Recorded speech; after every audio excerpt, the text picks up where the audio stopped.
Right, well, the Monk series is now in its 18th book, and yes, absolutely.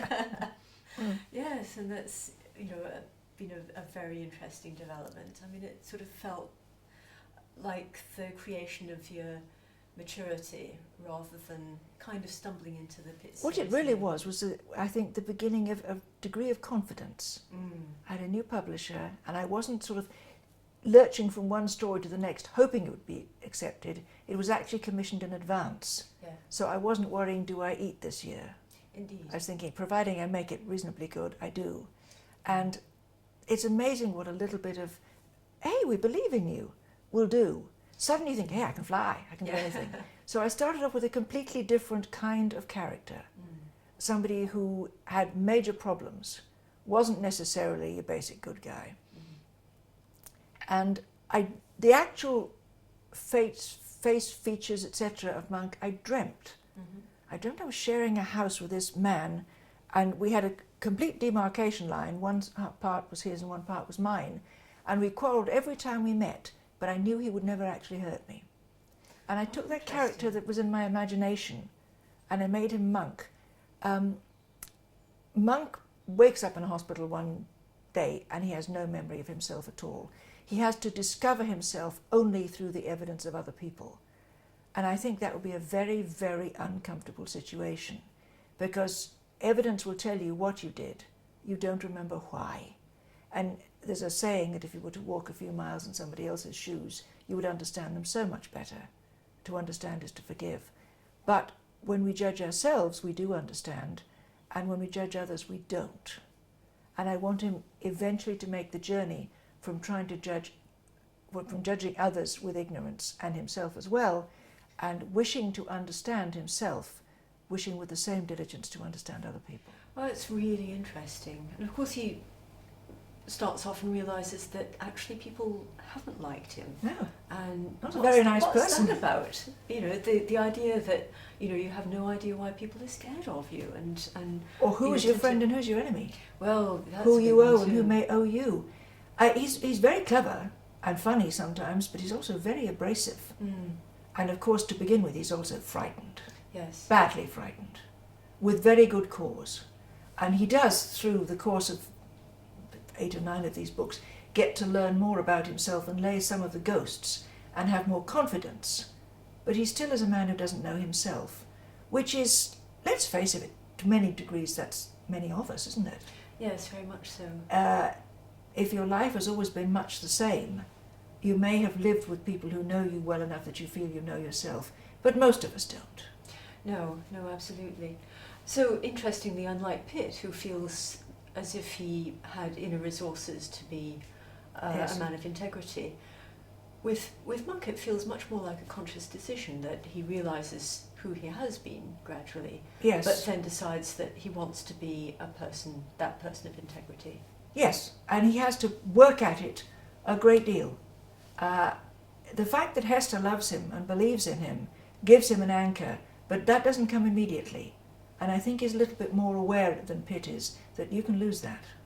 Well, yes, absolutely. And, he has to go through that quite serious discomfort of having not just the mirror of other people, his colleagues in the police force, who feel frightened of him or dislike him, but with Hester, he has that very accurate mirror of Yes. himself, but in a much more loving way, ultimately. And she's also a woman of remarkable courage. He's not going to be able to dominate her. Yes, and he's quite a man to take on. Yes, indeed. She's got courage to go out in the battlefield, a la Florence Nightingale. She's not put off easily, but she's much more vulnerable in that she loves him. Yes. Well, this is a very big love for her. Yes, it is. And the main difference between Monk and Hester and Charlotte and Pitt have children. And that does fulfill the social expectation. Hester does not. And they don't really adopt little Scuff, the urchin they pick up, because he's far too old and independent to think that he needs adopting. He adopts them, really. I mean, he's all of approximately 11, he thinks.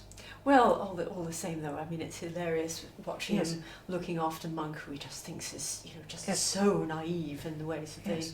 and Monk's, been out there doing it all that time. Yes. But on the other hand, Scuff has just absolutely lived on that level. Scuff has lived on the streets, Mm. and he knows the river, which Monk didn't when he first came from a fairly checkered career. First of all in the police, and he was thrown out, and then private investigation, which really didn't put much bread on the table, and then into the river police. And Hester has moved from being a nurse to running this clinic for street women who need help. I think she's a little bit more savvy in what she's doing than Monk is, because she has a complete memory. Yes, and Monk feels a bit more intellectual, a bit more somebody who approaches life more theoretically. Yes, but they're both having to learn very practically how to look after a child. Children and animals don't make any leeway or give any room for subterfuge, self-delusion, anything else. They tell it how it is. Yes, absolutely. Quite good for very civilising influence for everybody, I think. Yes, so we've moved away from the extended family of the Pitts Yes. into a much more focused and rather darker format for the Monks. Yes. So that it gives me a change and gives the reader a change. Don't do the same thing all the time, no matter how much you like it. No, well, of course, with Rathbone, there's the additional legal Yes. strand to I it. So love watching courtroom dramas. well, they make fantastic drama. They do, don't they? Mm. I mean, even the ancient Egyptians knew that the weighing of souls is where it all happened. Yes, yes, absolutely. And so often, everybody is involved in an event. Mm. And you might have one particular person who's charged with it, but the more you uncover, the more you realise that everybody had their 2 bits worth. Yes, And absolutely. sometimes blame is not where you think it is. Well, the current strand with the boat with the Yes. boy prostitutes and all of that just gets deeper, and there's more tangled roots than Yes, we I imagine. know you have asked me these photographs that are discovered, and I know that photography at that time, you couldn't photograph people doing risque things because you've got flash and they have to keep still and all the rest of it. But there's an element of daring that people like, deliberately doing something that's a risk and being photographed so they will hold still for long enough, because this is part of the danger which excites some people, particularly men, I think. Yeah. And these photographs eventually fall into the hands of somebody who has an intense temptation to use them. But you think, how dare you use obscene photographs for blackmail? And then you think, well, there's somebody who's polluting the land. Children are dying of being born deformed. People are dying of horrendous diseases because of the pollution of the land. There's one man who could stop it, and he won't. And I've got a photograph of him that I could make him stop. Will I use it or not? I think, I'm not about to use that in blackmail. Then you are taking the choice, and the next child that's born deformed because of this, you could have stopped that. That's excellent, because there's always not a moral ambiguity, but you always give us at least 2 sides of the Terribly issue. difficult decision. I'm not sure that I wouldn't use it. Well, no, absolutely. But this is the great thing that you do with readers, is that you put us on the spot, and then we're forced, we sort of think, yes, they're absolutely right, that's what I do. And then you think, oh, wait a second, but I hadn't seen that other side. Yeah. Maybe I wouldn't be so quick to make a decision. It's the one thing more. Mm. When I was a teenager and used to rush to judgment, even more than I do now, my mother used to say to me, but you haven't seen the one thing more, which might turn the whole thing completely on its head. And I think that's what story writing is about, finding the one thing that alters it completely, so you think, oh, well, yeah. Well, exactly, and that absolutely adds to our understanding of human beings, Yes. so that, again, we can know somebody, or we can know a character, and there can be that one element that suddenly just completely transformed them, and that's the key to understanding them. The other thing, of course, is you can find that out about yourself. Yes, well, there you go. You can think you know yourself and suddenly discover when you face a situation that you hadn't seen before, that's not who I am. Yes. I thought it was, but it isn't. Mm. Sometimes you're far better than you thought. That's a wonderful story. Yes. And sometimes you're worse than you thought, but then, unless you're trying to write a total tragedy, you then have to overcome it. Mm. And perhaps when you discover that you're not as strong or as clever, or as kind, or as honest, or as brave as you thought, you then learn compassion for other people who are also not as good as they thought. Yes, absolutely. There can be something good come out of almost any given situation. Yeah, yes. Actually, it's quite a good idea. I should write about that sometime.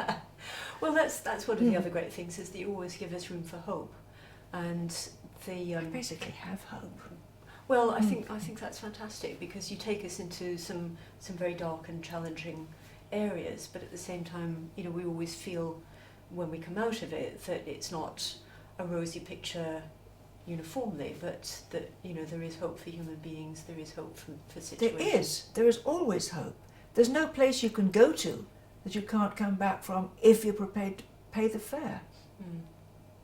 Something else I wanted to talk to you about was the choice of taking Monk onto the river, because it feels, you know, fascinating as London is, it's quite a confined arena now that you've got two very long-running series. With the river, it sort of feels like it gives us a window onto the wider world. Well, it is a window onto the world because it's the biggest port in the world. It's the heart of the biggest empire, which stretches right round the world. You've got people coming and going, foreigners arriving, escaping and leaving. You've got all kinds of cargo coming in, precious, dangerous, smuggling, even river pirates, and various other things that they've actually dealt with. You've got amazing buildings alongside the river, Parliament for a start, Lambeth Palace, Tower Bridge, Tower of London, and you've got Greenwich and the Naval College, all sorts of things up and down the river. And it's very atmospheric, very beautiful and very ugly, very frightening. And I think it's great fun to write about the smell of the river, the sound of the tide coming and going, the gulls. Dripping water is terribly sinister. Imagine in the dark hearing something going drip, drip, drip, and the bits that are creaking and sinking ever lower. It's a living thing. And upriver is beautiful on the higher reaches with the little islands and the trees and sometimes the fog and mist and something coming at you out of nothing. And at that time also, of course, you had the square riggers and the clippers and beautiful, beautiful ships. So yes, the river's fun. The smell, the sound, the feeling of it, just the life. You're very good on sound and textures and the full sort of sensuality of things, where, you know, in a movie you get the visuals and you get the sounds, but you've got the smell and the taste. Yes. And the feel of it. I don't think there's anything colder than the river when it's cold. Yes. Well, that horrible sort of damp, yes. And especially in those days when you got such terrible fogs too. Yes, and you've got the pleasure boats of the river too. Oh, that's You've got all true. sorts of things. Yes. Yes, it's a little microcosm, really. Yes, it is. With all it's of different. the world there. Different. Yes, absolutely.